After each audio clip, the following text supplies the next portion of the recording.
Tonight at 5 o'clock, it's a first for the Hartford Police Department. The department has received state accreditation. Channel 3 Hartford Bureau Chief Aya Galal spoke with the chief about what it means for the department and really why this is so important. It's basically testing your practices and your policies and your procedures and the way you do business against best practices across your industries.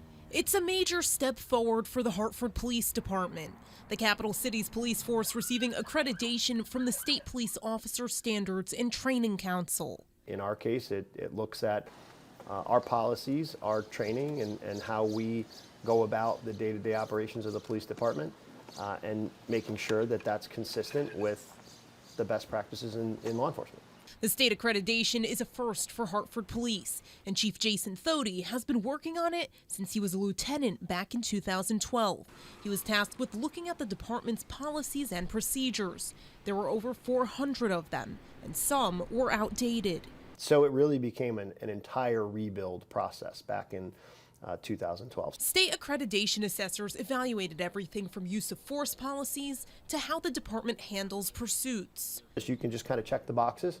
You can go down the standards and just check those boxes off so that you're accredited, or you can build policies that meet those standards but that are also workable and operational in your department so that your cops really have a feel for what they're supposed to do.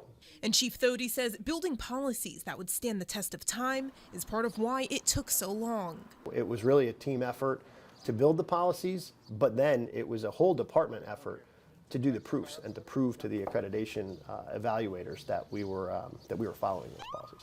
Chief Thody adds that receiving state accreditation is great for morale within the police department and also out in the community.